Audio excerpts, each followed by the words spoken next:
ನೀವು ಆಫೀಸ್ನಲ್ಲಿ ಟೈಮ್ ಪಾಸ್ಗೆ ಮಾಡೋ ಚಾಟು, ಸುಮ್ಮನೆ ಬರೆದು ಕಳಿಸುವಂತಹ ಇಮೇಲು, ಡಿಲೀಟ್ ಮಾಡಿರುವಂತಹ ಎಕ್ಸೆಲ್ ಸೀಟ್ಗಳಿಗೆ 95 ಕೋಟಿ ರೂಪಾಯಿ ಬೆಲೆ ಇದೆ ಅಂತ ಹೇಳಿದರೆ ನೀವು ನಂಬ್ತೀರಾ? ಖಂಡಿತ ನಂಬಲ್ಲ. ಆದರೆ ಗೂಗಲ್ ಪೂರ್ತಿಯಾಗಿ ಮುಚ್ಚಿ ಹೋಗಿರುವಂತಹ ಒಂದು ಕಂಪನಿಯ ಹಳೆ ಇಂಟರ್ನಲ್ ಡೇಟಾವನ್ನು ಖರೀದಿಸಲು ಬರೋಬ್ಬರಿ 95 ಕೋಟಿ ರೂಪಾಯಿ ಸುರಿದಿದೆ. ಅಮೆರಿಕದ ಫೇಮಸ್ ಬಜೆಟ್ ಏರ್ಲೈನ್ಸ್ ಆಗಿದ್ದ ಸ್ಪಿರಿಟ್ ಏರ್ಲೈನ್ಸ್ ಇತ್ತೀಚೆಗಷ್ಟೇ ಅಂದರೆ ಇದೇ ವರ್ಷದ ಮೇ ತಿಂಗಳಲ್ಲಿ ಸಾಲ ಬಾಧೆ ತಾಳಲಾರದೆ ಪೂರ್ತಿಯಾಗಿ ಮುಚ್ಚಿ ಹೋಗಿದೆ. ಆದರೆ ಈ ಕಂಪನಿಯ ಹಳೆಯ ಇಂಟರ್ನಲ್ ಬಿಸಿನೆಸ್ ಡೇಟಾವನ್ನು ಕೊಂಡುಕೊಳ್ಳಲು ಗೂಗಲ್ ಈಗ $10 ಮಿಲಿಯನ್ ಅಂದರೆ ನಮ್ಮ ರೂಪಾಯಿ ಲೆಕ್ಕದಲ್ಲಿ ಬರೋಬ್ಬರಿ 95 ಕೋಟಿಗೂ ಹೆಚ್ಚು ಹಣ ಕೊಟ್ಟು ಬಿಡ್ ಗೆದ್ದಿದೆ. ಅಷ್ಟೇ ಅಲ್ಲ, ಮರ್ಕೋರ್ ಅನ್ನುವಂತಹ ಇನ್ನೊಂದು AI ಸ್ಟಾರ್ಟಪ್ ಕೂಡ ಇದೇ ಡೇಟಾಗಾಗಿ $7.5 ಮಿಲಿಯನ್ ಬಿಡ್ ಮಾಡಿ ಸೆಕೆಂಡ್ ಪ್ಲೇಸ್ನಲ್ಲಿದೆ. ಒಂದು ವೇಳೆ ಗೂಗಲ್ ಡೀಲ್ ಕ್ಯಾನ್ಸಲ್ ಆದರೆ ಈ ಮರ್ಕೋರ್ ಕಂಪನಿ ಬ್ಯಾಕಪ್ ಬೈಯರ್ ಆಗಿ ರೆಡಿ ಇದೆ. ಇಷ್ಟಕ್ಕೂ ಗೂಗಲ್ಗೆ ಈ ಮುಚ್ಚಿ ಹೋದ ಕಂಪನಿಯ ಡೇಟಾ ಯಾಕೆ ಬೇಕು? ನಾವು ಆಫೀಸ್ನಲ್ಲಿ ಮಾಡುವಂತಹ ಚಾಟು, ಆಮೇಲೆ ಕಳಿಸುವಂತಹ ಇಮೇಲ್ಸ್ ಇಟ್ಕೊಂಡು ಗೂಗಲ್ ಏನು ಮಾಡುತ್ತೆ? ಇದರ ಹಿಂದೆ ಇರುವಂತಹ ಆ ದೊಡ್ಡ ಆರ್ಟಿಫಿಷಿಯಲ್ ಇಂಟೆಲಿಜೆನ್ಸ್ ಅಥವಾ AI ಟ್ರೈನಿಂಗ್ ಗೇಮ್ ಏನು?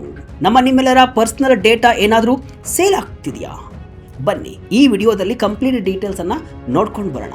ನಾನು ಶಿವಮೂರ್ತಿ ಸರ್ಪಾ. ಹಳೆ ಇಮೇಲ್ ಚಾಟ್ಸ್ಗೆ 95 ಕೋಟಿ. ಏನಿದು ಗೂಗಲ್ ಸ್ಪಿರಿಟ್ ಏರ್ಲೈನ್ಸ್ ಡೀಲ್?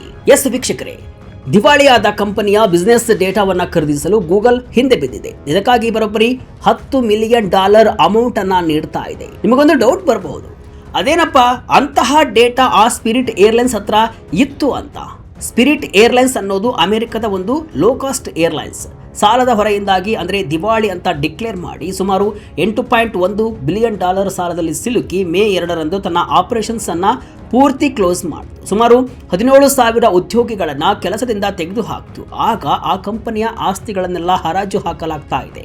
ಅದರ ಭಾಗವಾಗಿ ವಿಮಾನಗಳು, ಏರ್ಪೋರ್ಟ್ ಸ್ಲಾಟ್ಗಳ ಜೊತೆಗೆ ಅವರ ಎಂಟರ್ಪ್ರೈಸ್ ಡೇಟಾ ಕೂಡ ಹರಾಜಿಗೆ ಬಂದಿದೆ. ಈ ಡೇಟಾವನ್ನೇ ಗೂಗಲ್ ಈಗ $10 ಮಿಲಿಯನ್ ಕೊಟ್ಟು ಖರೀದಿ ಮಾಡ್ತಾ ಇರೋದು. ಈ ಡೀಲ್ ಇನ್ನೂ ಫೈನಲ್ ಆಗಿಲ್ಲ. ಅಮೆರಿಕದ ದಿವಾಳಿ ವಿಭಾಗದ ಜಡ್ಜ್ ಇದನ್ನು ಅಪ್ರೂವ್ ಮಾಡಬೇಕಾಗಿದೆ. 95 ಕೋಟಿ ಡೇಟಾ ಪ್ಯಾಕೇಜ್ನಲ್ಲಿ ಏನೇನಿದೆ ಗೊತ್ತಾ? ಪಬ್ಲಿಕ್ ಇಂಟರ್ನೆಟ್ನಲ್ಲಿ ಎಲ್ಲಿಯೂ ಸಿಗದ ಡೇಟಾ. ಈಗ ಅಸಲಿ ವಿಚಾರಕ್ಕೆ ಬರೋಣ. ಗೂಗಲ್ ಖರೀದಿಸ್ತಾ ಇರುವಂತಹ ಈ 95 ಕೋಟಿಯ ಡೇಟಾ ಪ್ಯಾಕೇಜ್ನಲ್ಲಿ ಏನೇನಿದೆ ಗೊತ್ತಾ? ಕೋರ್ಟ್ ಫೈಲಿಂಗ್ಸ್ ಪ್ರಕಾರ ಇದರಲ್ಲಿ ಸುಮಾರು 10 ಕೋಟಿಗೂ ಹೆಚ್ಚು ಉದ್ಯೋಗಿಗಳ ಇಮೇಲ್ಗಳಿವೆ. ಬರೋಬ್ಬರಿ 50 ಕೋಟಿ ಮೈಕ್ರೋಸಾಫ್ಟ್ ಟೀಮ್ಸ್ ಚಾಟ್ ಮೆಸೇಜ್ಗಳಿವೆ. ಸುಮಾರು 30 million lines of computer code, software algorithms ಇದೆ.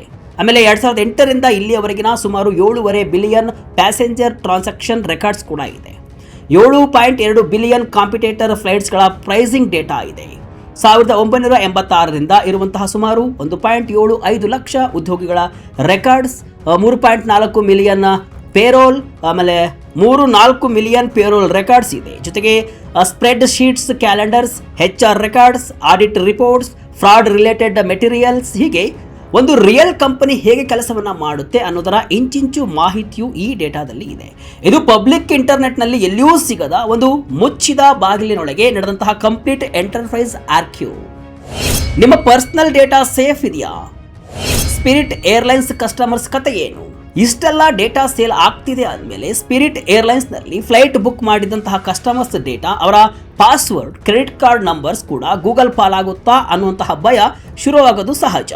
ಆದರೆ ಇಲ್ಲಿ ನೀವು ರಿಲ್ಯಾಕ್ಸ್ ಆಗಬಹುದು. ಯಾಕಂದರೆ ಕಸ್ಟಮರ್ ಪ್ರೊಫೈಲ್ಸ್ ಮತ್ತು ಲಾಯಲ್ಟಿ ಪ್ರೋಗ್ರಾಮ್ ಡೇಟಾ ಈ ಸೆಲ್ನಲ್ಲಿ ಇನ್ಕ್ಲೂಡ್ ಆಗಿಲ್ಲ. ಸ್ಪಿರಿಟ್ ಏರ್ಲೈನ್ಸ್ನ 97.5 million passenger profiles, 50 million free Spirit loyalty records ಮತ್ತು 7.4 lakh co branded credit card holders ಡೇಟಾವನ್ನು ಕೂಡ ಈ ಡೀಲ್ನಿಂದ ಪೂರ್ತಿಯಾಗಿ ಹೊರಗಿಡಲಾಗಿದೆ. ಜೊತೆಗೆ ಗೂಗಲ್ ಸ್ಪಷ್ಟವಾಗಿ ಹೇಳಿರೋದು ಏನಪ್ಪಾ ಅಂದರೆ, ನಾವು ಯಾವುದೇ ಪರ್ಸನಲ್ ಇನ್ಫಾರ್ಮೇಷನ್ ಅನ್ನ ರಿಸೀವ್ ಮಾಡ್ತಾ ಇಲ್ಲ. ನಮಗೆ ಬರುವಂತಹ ಡೇಟಾವನ್ನ ಥರ್ಡ್ ಪಾರ್ಟಿ ಕಡೆಯಿಂದ ಕಂಪ್ಲೀಟ್ ಆಗಿ ಐಡೆಂಟಿಫೈ ಮಾಡಿ ಪರ್ಸನಲ್ ಮಾಹಿತಿಯನ್ನ ರಿಗರಸ್ ಆಗಿ ಸ್ಕ್ರಬ್ ಮಾಡಿದ ಮೇಲಷ್ಟೇ ನಾವು ರಿಸೀವ್ ಮಾಡ್ತೀವಿ ಅಂತ ಹೇಳಿದೆ. ಅಂದರೆ ಗೂಗಲ್ ಈ ಡೇಟಾವನ್ನ AI ಟ್ರೈನಿಂಗಿಗೆ ಮಾತ್ರ ಬಳಸುತ್ತೆ. ಆದರೆ ಇದು ಯಾವ ವ್ಯಕ್ತಿಯ ಡೇಟಾ ಅಂತ ಲಿಂಕ್ ಮಾಡೋಕೆ ಸಾಧ್ಯನೇ ಆಗಲ್ಲ. AIಗಾಗಿ ಹಳೆ ಡೇಟಾ ಯಾಕೆ ಬೇಕು? ಗೂಗಲ್ ಮಾಸ್ಟರ್ ಪ್ಲಾನ್ ಏನು? ಇಲ್ಲೊಂದು ದೊಡ್ಡ ಪ್ರಶ್ನೆ ಬರುತ್ತೆ. ಗೂಗಲ್ ಹತ್ರನೇ ಜಗತ್ತಿನ ಅತಿ ದೊಡ್ಡ ಡೇಟಾ ಫೇಸ್ ಇದೆ. ಇಡೀ ಇಂಟರ್ನೆಟ್ ಅನ್ನೇ ಸರ್ಚ್ ಇಂಜಿನ್ ಮೂಲಕ ಕಂಟ್ರೋಲ್ ಮಾಡೋ ಗೂಗಲ್ಲು ಯಾಕೆ ಒಂದು ಮುಚ್ಚಿ ಹೋದ ಕಂಪನಿಯ ಆಫೀಸ್ ಚಾಟ್ಸ್, ಇಮೇಲ್ಸ್ಗೋಸ್ಕರ ಕೋಟಿ ಸುರಿತಿದೆ ಅಂತ ನೀವು ಕೇಳಬಹುದು. ಗೂಗಲ್ ಹೇಳುವಂತಹ ಪ್ರಕಾರ ಈ ಎಂಟರ್ಪ್ರೈಸ್ ಡೇಟಾ ಸೆಟ್ ನಮ್ಮ ಪ್ರಾಡಕ್ಟ್ಸ್ ಮತ್ತು AI ಮಾಡೆಲ್ಸ್ ಅನ್ನ ಇಂಪ್ರೂವ್ ಮಾಡೋಕೆ ತುಂಬಾನೇ ಹೆಲ್ಪ್ ಆಗುತ್ತೆ. ಇದನ್ನ ಸ್ವಲ್ಪ ಸಿಂಪಲ್ ಆಗಿ ಅರ್ಥ ಮಾಡಿಕೊಳ್ಳೋಣ. ಇವತ್ತು ಗೂಗಲ್, ಓಪನ್ AI, ಆಂಥ್ರೋಪಿಕ್ ನಂತಹ ದೊಡ್ಡ ದೊಡ್ಡ AI ಕಂಪನಿಗಳು ಇಂಟರ್ನೆಟ್ ಅಲ್ಲಿ ಫ್ರೀ ಆಗಿ ಸಿಗುವಂತಹ ಎಲ್ಲ ಟೆಕ್ಸ್ಟ್, ಆರ್ಟಿಕಲ್ಸ್, ವೆಬ್ಸೈಟ್ಸ್ ಡೇಟಾವನ್ನ ಆಲ್ರೆಡಿ ಕನ್ಸ್ಯೂಮ್ ಮಾಡಿ ತಮ್ಮ AI ಗಳಿಗೆ ಟ್ರೈನಿಂಗ್ ಕೊಟ್ಬಿಟ್ಟಿವೆ. ಈಗ ಅವುಗಳಿಗೆ ಹೊಸ ಡೇಟಾ ಸಿಗ್ತಾ ಇಲ್ಲ, ಹೊಸ ಮಾದರಿಯ ಡೇಟಾ ಸಿಗ್ತಾ ಇಲ್ಲ. ಇದೇ ಏಪ್ರಿಲ್ನಲ್ಲಿ ಸ್ಕ್ಯಾನ್ಫೋರ್ಡ್ ರಿಪೋರ್ಟ್ ಒಂದು ವಾರ್ನಿಂಗ್ ಅನ್ನು ಕೂಡ ಕೊಟ್ಟಿತ್ತು. ಅದು ಇಲ್ಲಿ ಮುಖ್ಯವಾಗುತ್ತೆ. ಅದೇನಪ್ಪಾ ಅಂದರೆ AI ಟ್ರೈನ್ ಮಾಡಲು ಡೇಟಾ ಖಾಲಿ ಆಗ್ತಾ ಇದೆ ಅಂತ. ಇಂಟರ್ನೆಟ್ ಅಲ್ಲಿ ಸಿಗುವಂತಹ ಡೇಟಾ ಜನರಲ್ ನಾಲೆಡ್ಜ್ ಇದ್ದ ಹಾಗೆ, ಆದರೆ ಒಂದು ರಿಯಲ್ ಕಾರ್ಪೊರೇಟ್ ಕಂಪನಿ ಹೇಗೆ ವರ್ಕ್ ಆಗುತ್ತೆ, ಟಿಕೆಟ್ ಪ್ರೈಸಿಂಗ್ ಹೇಗೆ ಮಾಡ್ತಾರೆ, ಉದ್ಯೋಗಿಗಳಿಗೆ ಸಂಬಳ ಹೇಗೆ ಕೊಡ್ತಾರೆ, ಟೀಮ್ಸ್ ಚಾರ್ಟ್ಸ್ನಲ್ಲಿ ಎಂಪ್ಲಾಯೀಸ್ ಹೇಗೆ ವಾದವನ್ನ ಮಾಡ್ತಾರೆ, ಪಾಲಿಸಿಗಳನ್ನು ಹೇಗೆ ಅಪ್ಲೈ ಮಾಡ್ತಾರೆ, ಈ real world business workflow ಇಂಟರ್ನೆಟ್ನಲ್ಲಿ ಎಲ್ಲೂ ಕೂಡ ಸಿಗಲ್ಲ. ಅದಕ್ಕಾಗಿಯೇ ಇಂತಹ ಬ್ಯಾಂಕ್ರಫ್ಟ್ ಆದಂತಹ ಮುಚ್ಚಿ ಹೋದ ಕಂಪನಿಗಳ ಇಂಟರ್ನಲ್ ಡೇಟಾಗೆ ಈಗ ಡಿಮ್ಯಾಂಡ್ ಕ್ರಿಯೇಟ್ ಆಗಿದೆ. LLMS ಮತ್ತು AIಗಳಿಗೆ ಇದರಿಂದ ಏನು ಲಾಭ? ನಿಮ್ಮ ಕೆಲಸದ ಮೇಲೆ ಇದರ ಎಫೆಕ್ಟ್ ಏನು? ನೋಡಿ, ಲಾರ್ಜ್ ಲ್ಯಾಂಗ್ವೇಜ್ ಮಾಡೆಲ್ಸ್ ಅಥವಾ LLMಗಳು ಇಂಟರ್ನೆಟ್ ಡೇಟಾ ಓದಿ ಸ್ಮಾರ್ಟ್ ಆಗಿವೆ. ಆದರೆ ಕಾರ್ಪೊರೇಟ್ ಲೆವೆಲ್ನಲ್ಲಿ ಬಿಸಿನೆಸ್ ಟಾಸ್ಕ್ಗಳನ್ನು ಮಾಡೋಕೆ ಅವುಗಳಿಗೆ ಎಂಟರ್ಪ್ರೈಸ್ ಆಪರೇಷನಲ್ ಡೇಟಾ ಬೇಕೇ ಬೇಕು. ಸ್ಪಿರಿಟ್ ಏರ್ಲೈನ್ಸ್ ನಂತಹ ಕಂಪನಿಯ ಡೇಟಾದಲ್ಲಿ ಏನೇನಿರುತ್ತೆ? SOPಗಳು, ಪಾಲಿಸಿ ಡಾಕ್ಯುಮೆಂಟ್ಸ್, ಆಮೇಲೆ meeting notes, tickets, incident logs, pricing, code ರೆಪಾಸಿಟರಿಗಳು ಇವೆಲ್ಲ ಇರುತ್ತೆ. ಈ ಡೇಟಾದಿಂದ AIಗೆ ಟ್ರೈನಿಂಗ್ ಕೊಟ್ಟಾಗ 5 ದೊಡ್ಡ ಲಾಭಗಳು ಇರ್ತವೆ. ಅದೇನಪ್ಪ ಅಂದರೆ ಡೊಮೇನ್ ಮತ್ತು ವರ್ಕ್ ಫ್ಲೋ ಆಲ್ಮನೆಟ್ ದೊರೆಯುತ್ತೆ.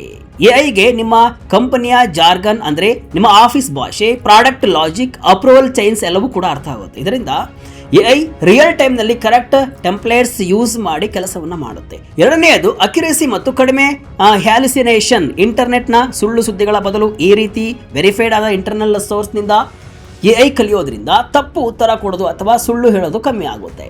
ಇನ್ನು ಮೂರನೆಯದು ಆಟೋಮೇಷನ್. ಪಾಲಿಸಿಗೆ ತಕ್ಕಂತೆ ಇಮೇಲ್ ಡ್ರಾಫ್ಟ್ ಮಾಡುವುದು, ಉದ್ದುದ್ದ ಇಮೇಲ್ ಥ್ರೆಡ್ಗಳನ್ನು ಸಮರೈಸ್ ಮಾಡುವುದು, ಹೊಸ ಕೋಡ್ ಬರೆಯೋದು ಇವೆಲ್ಲವೂ ಕೂಡ ಫಾಸ್ಟ್ ಆಗುತ್ತೆ. ಇನ್ನು ನಾಲ್ಕನೆಯದು ಕಂಪ್ಲೈನ್ಸ್. ಏವಿಯೇಷನ್, ಫೈನಾನ್ಸ್ ನಂತಹ ರೆಗ್ಯುಲೇಟೆಡ್ ಸೆಕ್ಟರ್ಗಳಲ್ಲಿ ಅಪ್ರೂವ್ಡ್ ಟೆಂಪ್ಲೇಟ್ಸ್ ಫಾಲೋ ಮಾಡೋಕೆ ಈ ಟ್ರೈನಿಂಗ್ ಬಹಳ ಮುಖ್ಯವಾಗುತ್ತೆ.